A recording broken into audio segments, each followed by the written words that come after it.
ماہ شعبان کا تمام مہینہ برکتوں اور سعادتوں کا مجموعہ ہے،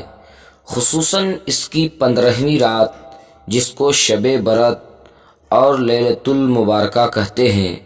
باقی شعبان کی راتوں بلکہ تمام سال کی اکثر راتوں سے افضل اور بہتر ہے۔ خود خالق دو جہاں اس رات کی تعریف اپنے قرآن مجید میں اس طرح ارشاد فرماتا ہے کہ قسم ہے اس روشن کتاب کی، ہم نے اسے برکت والی رات میں اتارا، بے شک ہم ڈر سنانے والے ہیں۔ اس رات میں بانٹ دیا جاتا ہے ہر حکمت والا کام ہمارے حکم سے، بے شک ہم بھیجنے والے ہیں تمہارے رب کی طرف سے رحمت، بے شک وہی سنتا اور وہی جانتا ہے۔ اس کا مطلب یہ ہے کہ شب برات کی مبارک رات میں ہر شخص کا رزق لکھ دیا جاتا ہے، اس سال اس قدر اس کو ملے گا اور اتنا استعمال وہ کرے گا۔ اسی طرح اجل بھی لکھ دی جاتی ہے، یعنی موت بھی لکھ دی جاتی ہے کہ فلاں شخص اتنی مدت تک زندہ رہے گا اور فلاں وقت میں مرے گا۔ اسی طرح جو کام آئندہ سال ہونے والا ہوتا ہے سب کچھ لکھ دیا جاتا ہے، غرض کہ اس رات میں نئی فہرستیں تیار ہوتی ہیں اور بارگاہ الہی میں پیش کی جاتی ہے۔ حدیث شریف میں آتا ہے کہ شعبان کی 15ویں رات میں رب ذوالجلال اس آسمائے دنیا پر نزول اجلال فرماتا ہے، یعنی اس کی رحمت نازل ہوتی ہے اور کارکنان غیبی اللہ تعالیٰ کے سامنے سال بھر کے اعمال نامے پیش کرتے ہیں۔ اس کے بعد احکم الحاکمین اپنی شفقت سے بندوں کو پیارے خطاب سے ارشاد فرماتا ہے، خبردار ہے کوئی مغفرت مانگنے والا کہ میں اس کے گناہوں کو بخش دوں، خبردار ہے کوئی رزق مانگنے والا کہ میں اس کو رزق دوں، خبردار ہے کوئی مصیبت میں گرفتار کہ میں اس کو معافی عطا کروں، خبردار ہے کوئی ایسے اپنے حاجات طلب کرنے والا کہ اس کی مرادیں اور اس کی حاجات کو میں پورا کروں۔ یہ وقت سورج غروب ہونے سے لے کر فجر طلوع ہونے تک رہتا ہے اور مسلسل اللہ تبارک و تعالی سورج غروب ہونے کے بعد سے لے کر سورج طلوع ہونے تک یعنی صبح صادق تک مسلسل یہ غیب سے آوازیں آتے رہتی ہے۔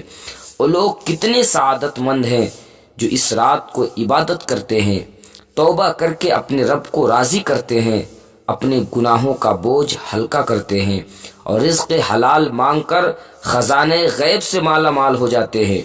بیماریوں اور مصیبتوں سے پناہ مانگ کر ان سے خلاصی حاصل کرتے ہیں۔ اس رات اللہ رب العزت سے مسلمانوں کے لیے عام معافی کا اعلان ہوتا ہے اور سب کی مغفرت ہو جاتی ہے سوائے چند لوگوں کے۔ روایتوں میں آتا ہے کہ مشرک، جادوگر، کاہن، زنا پر اسرار کرنے والا، ہمیشہ شراب پینے والا، ان کی بخشش اس رات نہیں ہوتی، جبکہ شب برات کی رات وہ رات ہے جس میں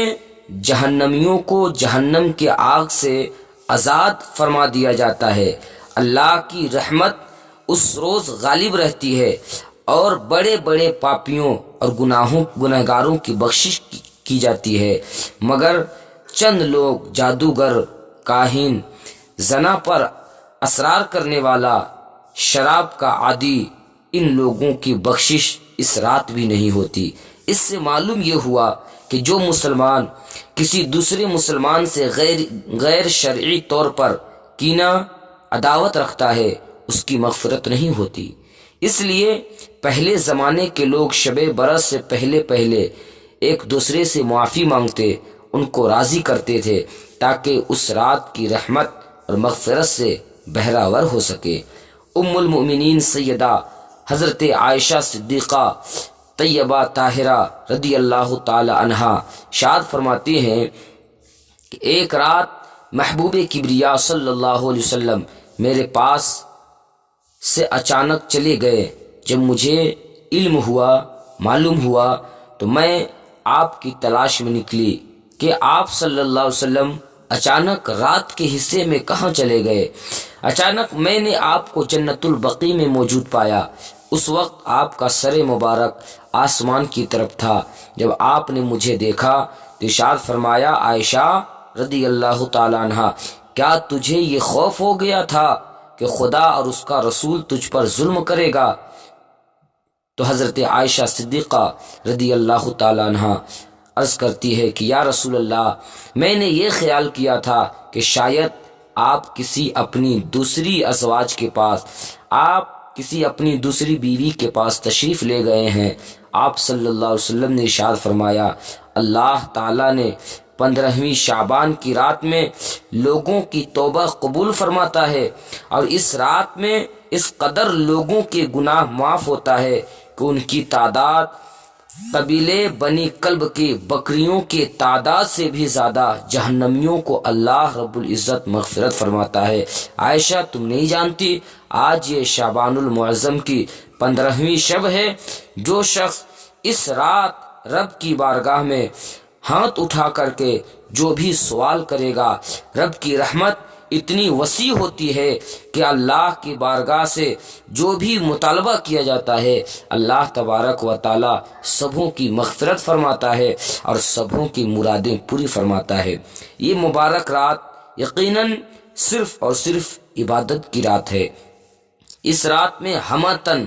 قرآن خوانی کرنی چاہیے، قرآن کریم کی تلاوت ہونی چاہیے، نوافل میں مشغول رہنا چاہیے، جتنی ہمت ہو سکے بڑھ چڑھ کر کے عبادت کرنی چاہیے۔ سیدنا حضرت علی مرتضیٰ شیر خدا رضی اللہ تعالیٰ عنہ فرماتے ہیں کہ رسول پاک صلی اللہ علیہ وسلم نے ارشاد فرمایا کہ جب شعبان کی 15ویں رات ہو تو اس رات میں قیام کرو، اس کے دن میں روزے رکھو۔ اس رات میں نوافل پڑھنے کے متعلق مختلف روایتیں ذکر کیا جاتا ہے۔ ایک روایت میں آتا ہے کہ اس رات میں 100 رکعت نفل پڑھے، اس رات میں 100 رکعت نفل پڑھے، اور ہر رکعت میں الحمد شریف کے بعد 10 بار قل هو اللہ احد شریف پڑھیں۔ اس نماز کو صلاۃ الخیر کہتے ہیں، اور جو شخص یہ نماز پڑھے گا اللہ رب العزت اس کی طرف 70 دفعہ نگاہ کرم فرمائے گا۔ ہاں، 70 دفعہ اللہ رب العزت اس کی طرف نگاہ کرم فرمائے گا، اور ہر نگاہ میں اس کی 70 حاجتیں پوری فرمائے گا۔ ادنا حاجت یہ ہے کہ اللہ رب العزت اس رات عبادت کرنے کی برکت سے اس کی بخشش فرما دیتا ہے۔ دوسری روایت میں ہے کہ حضور اقدس صلی اللہ علیہ وسلم نے ارشاد فرمایا، جو میرا نیاز مند امتی شب برت میں 10 رکعت نفل اس طرح پڑھے کہ ہر رکعت میں الحمد شریف کے بعد قل هو اللہ احد 11 بار پڑھے تو اس کے گناہ معاف ہوں گے اور اس کی عمر میں برکت ہوگی۔ ناظرین، سامعین، امید ہے کہ انشاءاللہ اس ویڈیو کو سننے کے بعد عمل کی اللہ انشاءاللہ ضرور بھی ضرور توفیق عطا فرمائے گا، اور آپ انشاءاللہ اس پر عمل پیرا ہوں گے۔ اللہ رب العزت اس رات ہماری عبادتوں کو اپنی بارگاہ میں قبول فرمائے۔